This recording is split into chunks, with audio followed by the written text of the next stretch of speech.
guys. I think I'm gonna need a little bit of Prussian blue and white on my palette. Feels like feels like the colors are still good over here. Got plenty of red, blue, yellow. Yeah, we're alright. I decided to try something a little different today. I decided while I was off camera to draw a grid on my painting because I felt like my proportions were not all there. And that's something you can do if you ever run into a problem where you feel like your proportions are not quite right. You can just draw a whole grid over your piece, your painting, your drawing, whatever you want to do really. This cap isn't screwing on right. What's going on there? I don't know, but wow, maybe that cap is busted. Feels like the thread is all messed up or something. I hope my Prussian blue doesn't dry out in the tube. Well, you know, if it does, Prussian blue is a cheap enough color. It's one of the cheapest colors there is, so it's not the end of the world, but I would prefer not to buy another tube of Prussian blue quite yet if I could help it. I don't think I need to. I think I got plenty of it.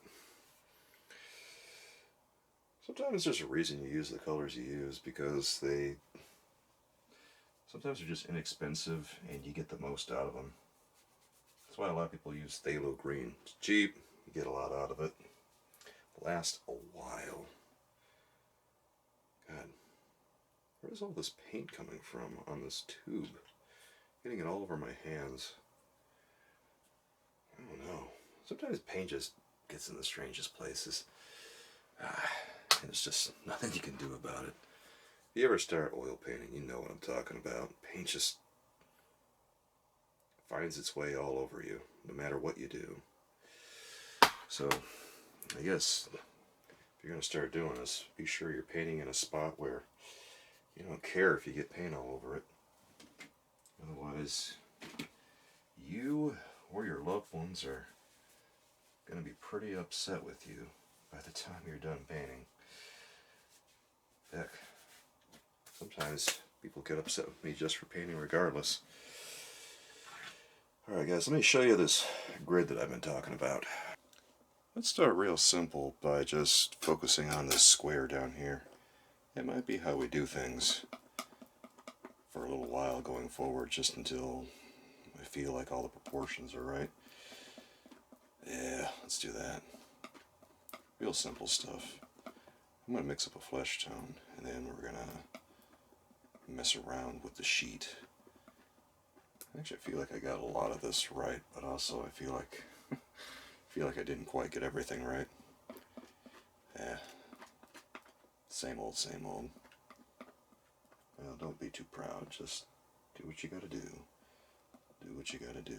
I'm going to get a little bit more alizarin crimson on this than cadmium yellow, I think. Just because I want that kind of fleshy pink color to kick things off. This is going to be kind of a base color, I think. And this is going to go like right in here, down to about there. It's kind of wild, just like how big this arm really is going to be. It's going to go to about here. Yeah, right to about there.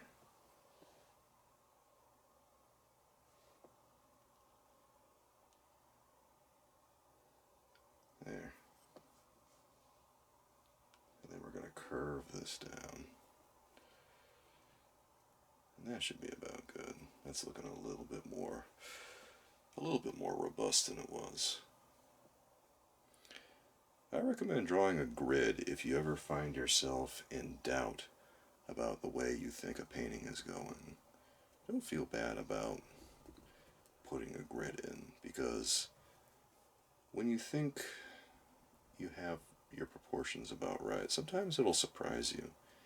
Even if you've been doing this sort of thing forever, sometimes your proportions and how inaccurate they really are can throw you for a loop. Just like kind of did to me just now. It'll really humble you sometimes when you're painting. All kinds of artists throughout the years have used a grid of some kind, from yesteryear all the way to today. I'm sure there's someone out there who'll poo-poo the use of a grid, but I'm not one of them. You do whatever you gotta do to get your painting on track. You can't let people naysay you. A lot of people out there that want to neg you, bring you down, probably because they just don't have the initiative. Because a lot of people in life like to talk about things. They don't like to do them. They just say, I should do this, or I should do that. I'm going to do this. But then they never do it. I'm sure you've probably met all kinds of people like that. People who just say they're going to do things. I find that very annoying. Like, I'm not the kind of person who wants to just talk about things. I'm the person who wants to do them.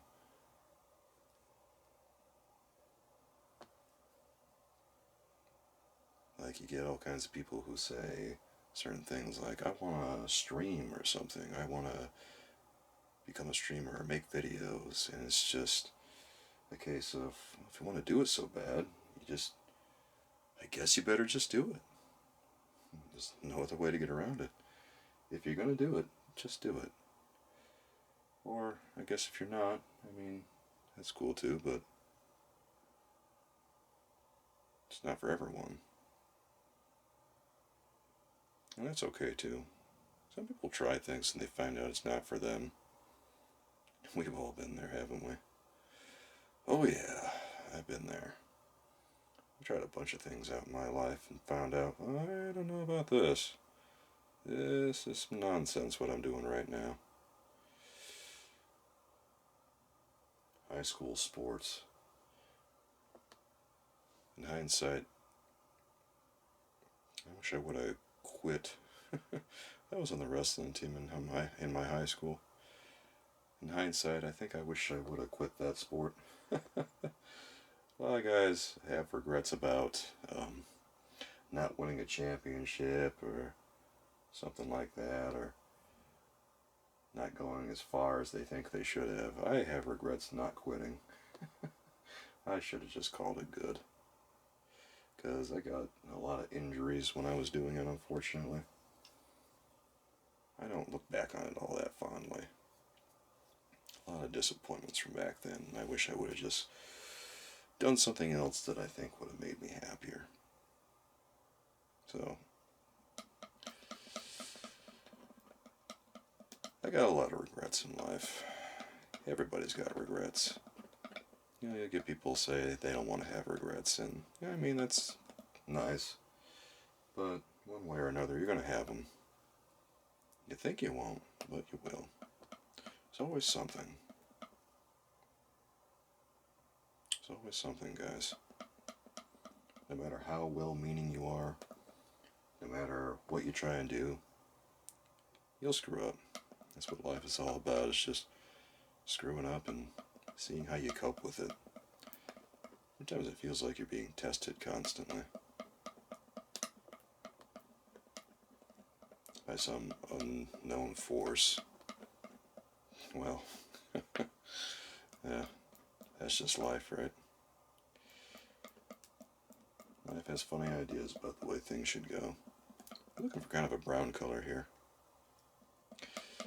Seeing if I don't know. What I'm whipping up here is a little too blue. I don't really want a blue all that bad. What I want is like a brown. I should just use some yellow and some alizarin crimson on this, but I'm kind of overdoing it on my yellow and my alizarin crimson. It's one of those days where you just can't mix anything right. What are you doing?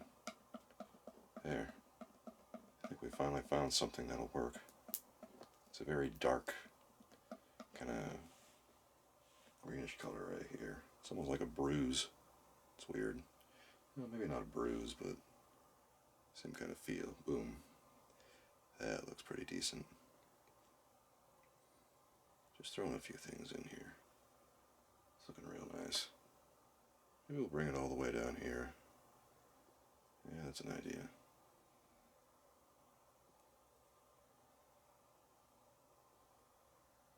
Okay. Just a little bit further. Right to about, oh, let's throw some red back in there. A little bit of red there.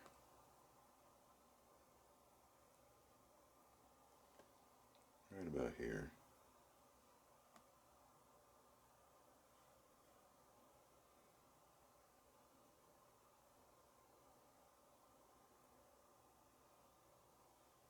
Tried to screw up the curve too much.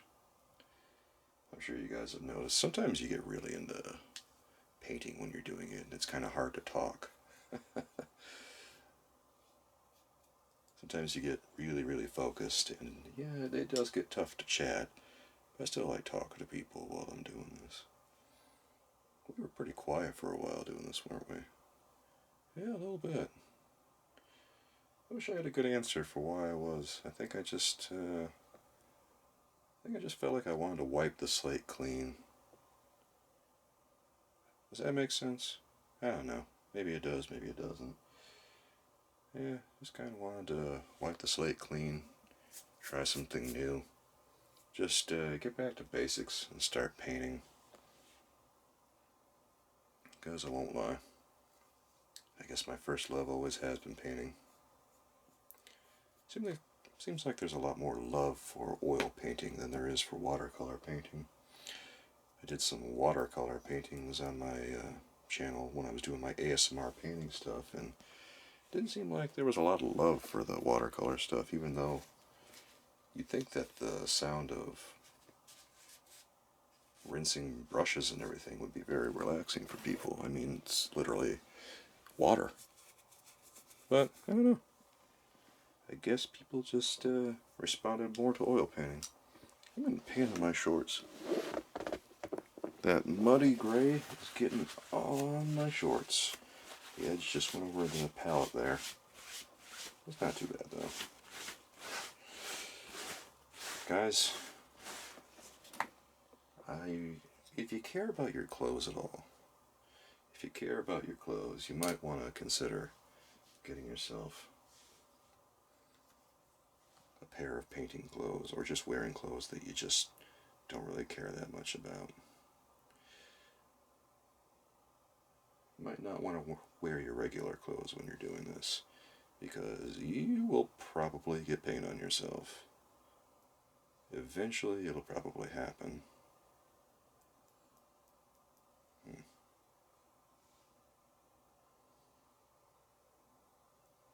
Okay, I'm looking for something a little lighter here. Very light with my Prussian blue. I remember for a while when I was younger, I'd get paint on my clothes. I remember all the art classes when I was a kid. They tell you, bring in some clothes you don't care about if you're going to start, because we're going to start painting in here. And then the other kids in class would start wearing things that, trying to look fancy in class and stuff, and then, inevitably they'd get paint on their clothes. And then the teacher would just go, sucking their teeth, tisking at them. It was funny. And just say, I told you. I warned you. You can't say I didn't warn you. And, well, they were right. I guess the students didn't take it all that seriously. They thought they were kind of just kidding around. Although, admittedly, not sure I can think of too many instances where the art teachers ever fooled around. Art teachers get a bad rap. There's a lot of art teachers that work very hard at what they do. And a lot of them don't get a fair shake. They get treated like a second fiddle. Like art isn't really a part of the curriculum. Art always takes a backseat, it seems like, to other subjects. Math and science and all that. It's unfortunate. Because art is part of the curriculum. I always believe that it's not just a throwaway subject. Not the one that people try to treat it like. Of course, people don't get an art education and they find themselves unable to process different ideas like the ones presented in films. They find themselves unable to talk about art when they see it. They find themselves unable to think creatively, really. When someone hasn't had an art education, it becomes very, very obvious because, well, they got no imagination, it seems like.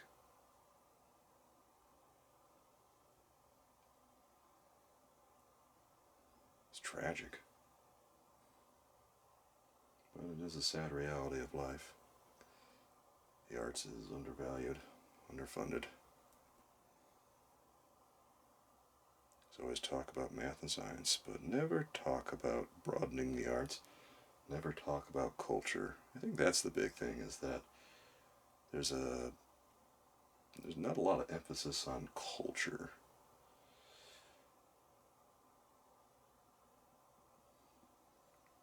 It's so deeply unfortunate to see. I've always had a great appreciation for the arts. I've always thought very highly of the arts. I've always just kind of loved art myself. It's getting a little, I'm getting a little too much of that flesh tone in there. I probably should have wiped off my brush before I did that, but it's kind of nice to see some of these colors make their way into the blue over there. The flesh tone kind of bleeding over in the other section. It gives the piece a sort of, I guess, unity, you could say. Here, let's focus on getting these blues in here.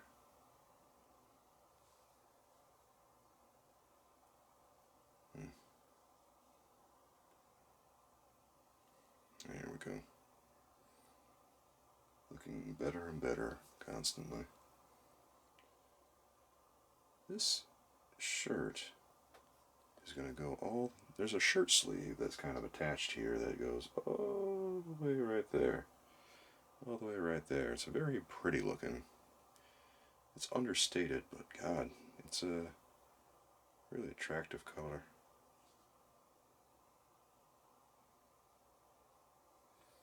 Okay. Right here too.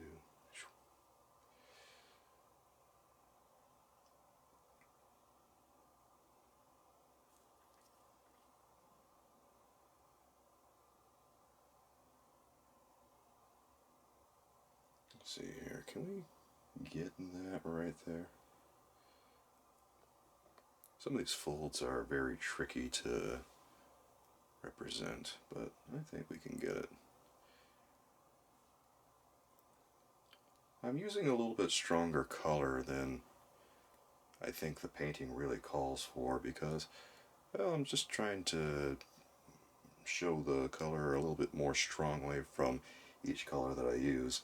It's a fine balance between trying to exercise the full flexibility of all my colors versus having unity by keeping all the colors mingling with each other. Color harmony is complicated like that. That's why I say studying color is so difficult in its own right. I remember my aunt, she was an art professor, she was an art instructor, and she was probably one of the most supportive people in my family for the longest time. And she passed away a few years ago, unfortunately. She even allowed me to use a space from a building she owned, her and my uncle, as a studio for a while. It was very kind of them. I was very, very lucky. I wasn't able to use it for all that long because, well, real talk, it was just very far away for me. And so I used it a little bit, but I didn't use it as much as I could have. But I still told them how much I appreciated it, and I still painted there from time to time until it was about time to let them have the key to the place back.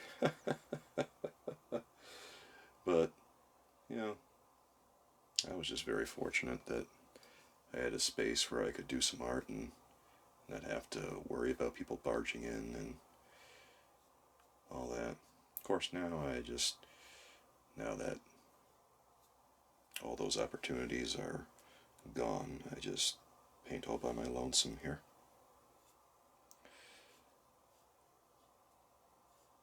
Along with my thoughts. And sometimes another person in the other room. Yeah. That's alright though. Let's start thinking about some shadows. But first, I think I want to try and get a little bit of... I want to try and get some Viridian in here. Maybe some sap green too. Looks like it needs a little bit of a greenish yellow, I think. I keep pulling out phthalo green, even though I'm not really planning on using phthalo green here. Seems like I got phthalo green tubes everywhere. I guess for good reason. I mean, phthalo green is a pretty useful color. Everybody uses it. Everybody except me, it seems like. I thought I had a tube of sap green around here. Well, I found one. It's a lot larger than I thought it would be, but, you know, it'll do. Man. So I know that we're kind of remarking about proportions and all, but I don't know. This seems alright. Seems like things are going reasonably well here. I've been pretty hard on myself. You know what they say, that you're your own worst critic, and well, that's true enough. I'm always giving myself a lot of grief, probably, when I should be cutting myself a break here and there.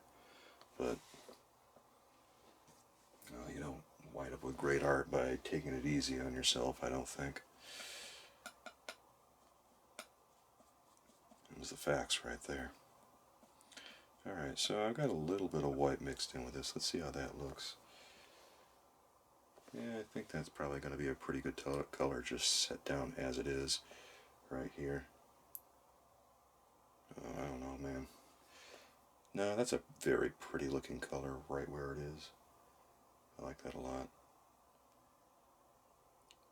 And we'll give it a little splash right there. Okay. That's fine.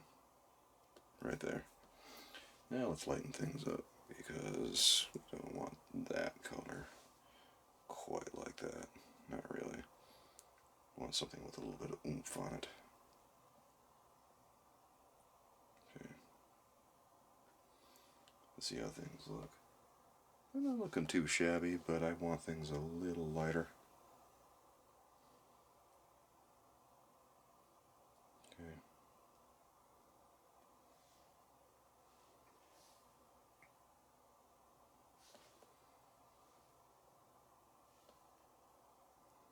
Just a little touch of white here, and I think we'll be somewhere in the ballpark. Okay. Yeah, that's pretty good. That's about right. I need to wipe off this brush a little bit. This brush is really getting out of hand. Let me see if I can get a piece of paper towel here. Oh boy, I should have set that closer. Had to reach all the way behind me. I'm gonna pull something doing that action. Nah, we're alright. Okay, let's focus here. Let's focus and let's... There. There.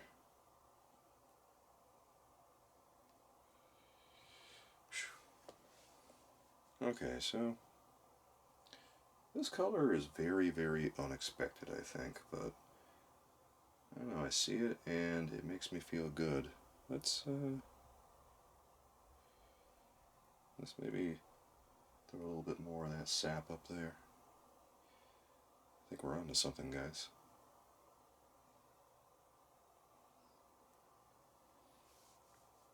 Kind of like that. Almost looks kind of like the cadmium yellow when we have just a little bit of white, extra white added to it.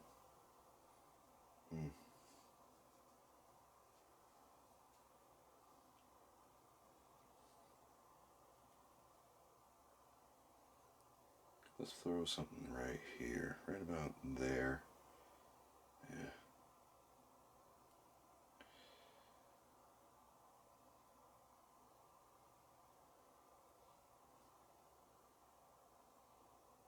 That's fine. And down here maybe we'll, oh, yeah, like that.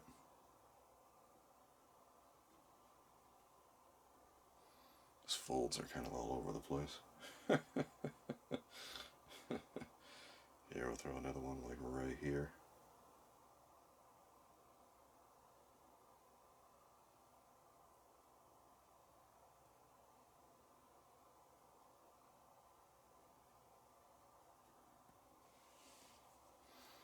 Okay.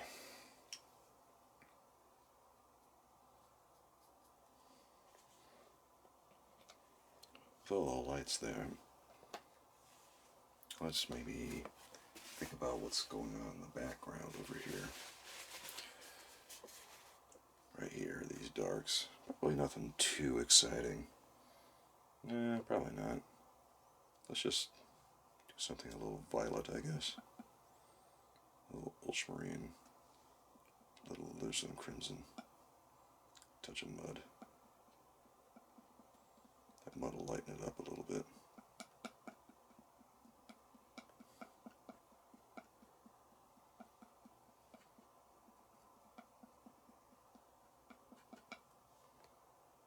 Okay.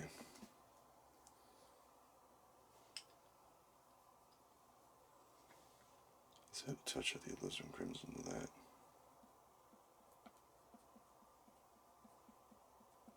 So it takes on more of a reddish cast.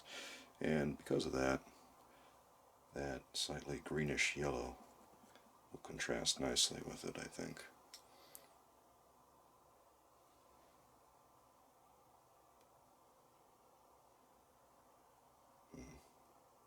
Yeah.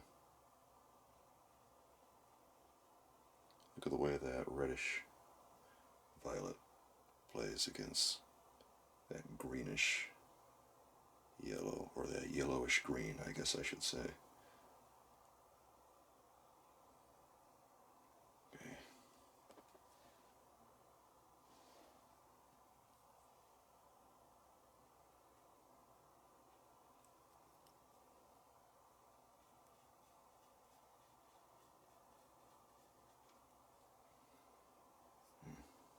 It's very pretty. Let's put it down here too. Always pushing this. I was trying to see where the composition can go next. It's never a dull moment when you're doing this. No, not really. Maybe now we can throw some more blue in there. Shift the color a little bit. I don't know. Excuse me. See how that looks. Okay, let's throw it down.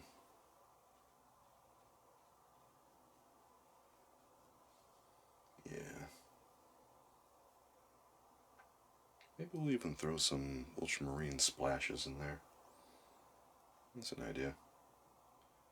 I think that might look pretty cool.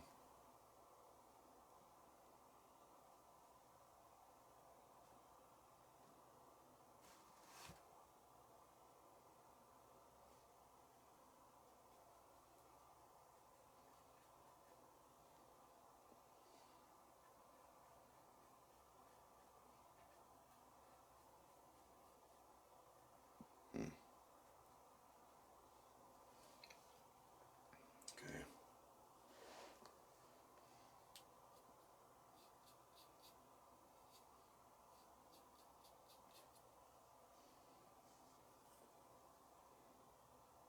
Let me do something here. I think I kind of want to use that sap up in here because I feel like it's a little bit more appropriate for that area, that color there. It's looking a little bit better. And then, maybe we'll go to about right here on the sleeve for that. It seems a little radical, but it feels about right. And then maybe we'll bring the sleeve to about right there.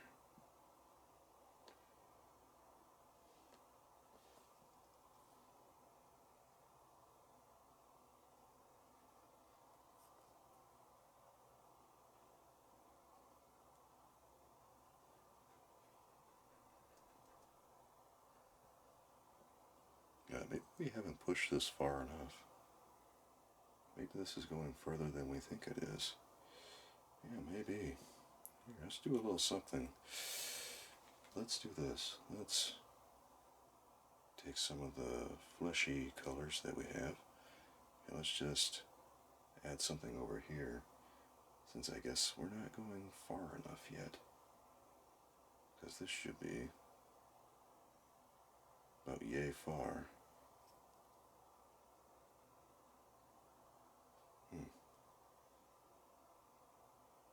Like I say, you're always surprised.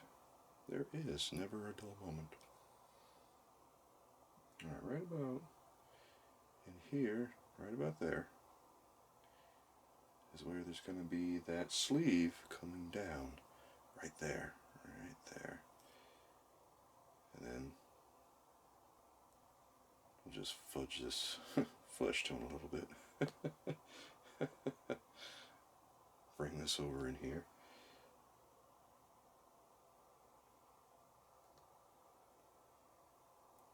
See the curve there? That's looking nice. Man.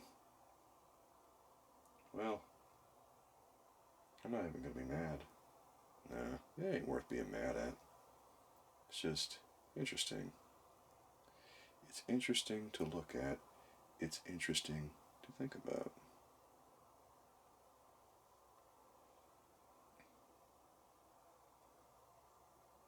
And we have a little something right here. There. We've already got that elbow fixed up.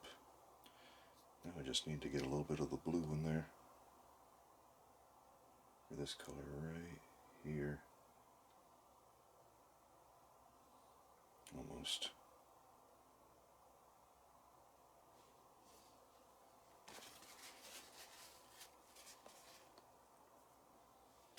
Almost.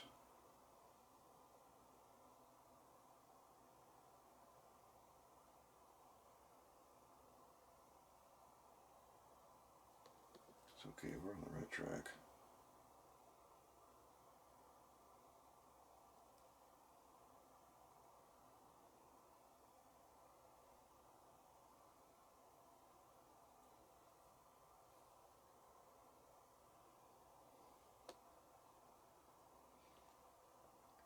It's going to go right about in there. It's going to go right about here, I think.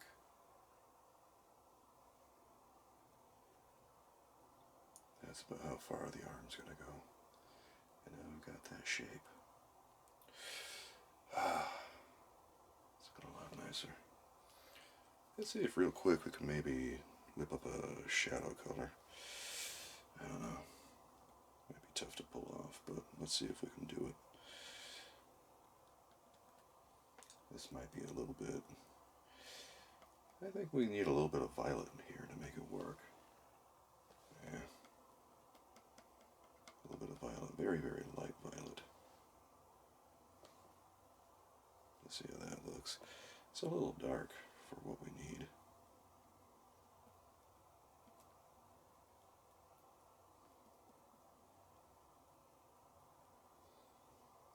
A little dark and maybe a little red. Maybe with a little bit of blue we can do it.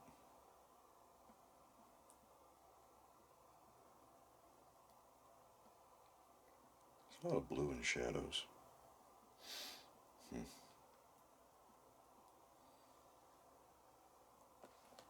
Sure feels that way at times.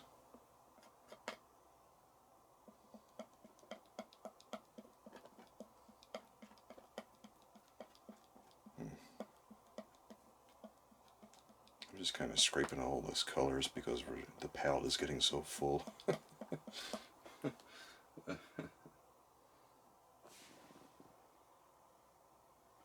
I find something that's a little bit more to my liking. I don't know if I will or not. I think I might just try a little bit of blue with a touch of cadmium yellow with a whole lot of mud and such mixed in. Honestly, that might be getting closer to what I'm looking for.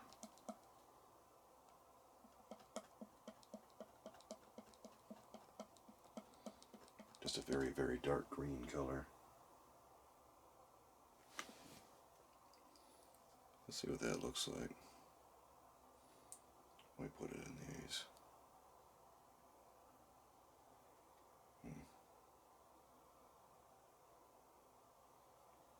It's an interesting shadow color. Might be a little too green though. Maybe. Maybe something a little bit more subtle is in order. But this isn't a bad start at all, I don't think. Some of these darker areas I think it'll work for. But some of these other areas where things are a little bit lighter in shadow. Because not all shadows are different. There's shades, there's variations. And you can't just paint everything the same color, alas. It'd be so much easier if you could, right? Yeah, I bet you it would. Well, that's where that extra effort goes in. You gotta try a little bit harder than that. There. The bright side, we're starting to see some more definition in these shots. More definition in these areas.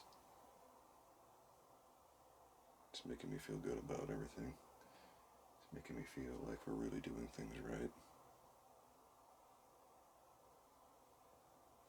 I have a funny feeling that a lot of these shadows are more yellow than I really realize they are.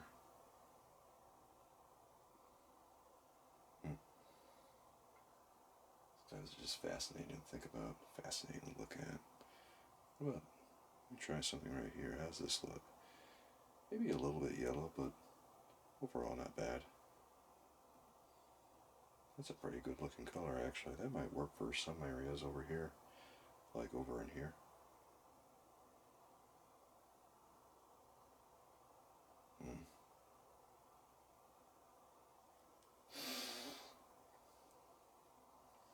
I think one thing that we want to mention here, one thing I want to mention is not overdoing it on mixes and all that, not overdoing it on just painting in general, because it's easy to overdo everything. It's real easy to put too much detail into areas. It's very easy to focus all your energy on one area when really we gotta paint the entire picture all at once, if that makes any sense. That might sound a little crazy, but hear me out.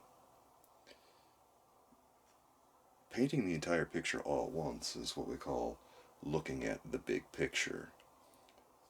Now, you can devote a lot of time to certain areas, and that's what we do for our focal point, but overdoing it and just all together is not a great idea. It's a good way to run into a picture that looks like it's just been done piecemeal, I guess, and that's what I'm kind of afraid of, just my painting looking like it's been haphazardly cobbled together piecemeal. That is not what we want. Alright, what I'm doing for some of this shadow color here is I'm taking my sap green and throwing it into the color that we did with the cadmium yellow. And this might actually be the one that we're looking for. This might actually be more along the ballpark. Maybe sap green is the key here. We're not even painting trees and sap green is coming through for us. That's how useful of a color sap green is. That's crazy to think about. Here, let's throw something down here. There. And then we'll just maybe notate a few things that way. Interesting and more interesting. The sap green color is good for these areas that are a little bit lighter in shadow. There's a little bit heavier of a shadow I'm going for that I want to use more of a violet color for in this area, and we'll get to it. Every so often you see me extending colors over into the next panel, and that's what I'm talking about when I'm saying let's paint the painting all at once instead of just focusing all of our energy in certain spots. You'll notice that as we do that, things start to have a little bit more I guess, cohesion. Sort of. Sort of. It's an imperfect system, but still you try to do it. Over here, I think. A little something over here too. There.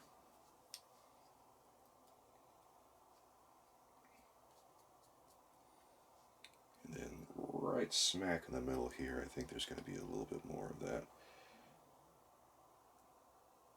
green color that we used over here, right there. Right about there. Right about there. And we'll bring it up here.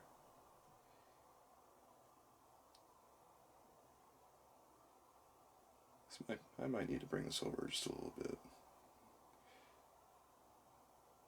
This arm is going to start right about there. Okay.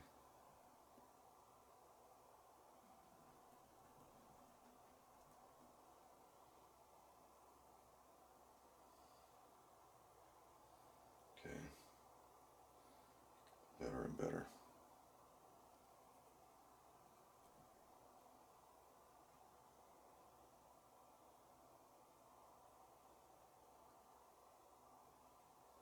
Let's try something over here.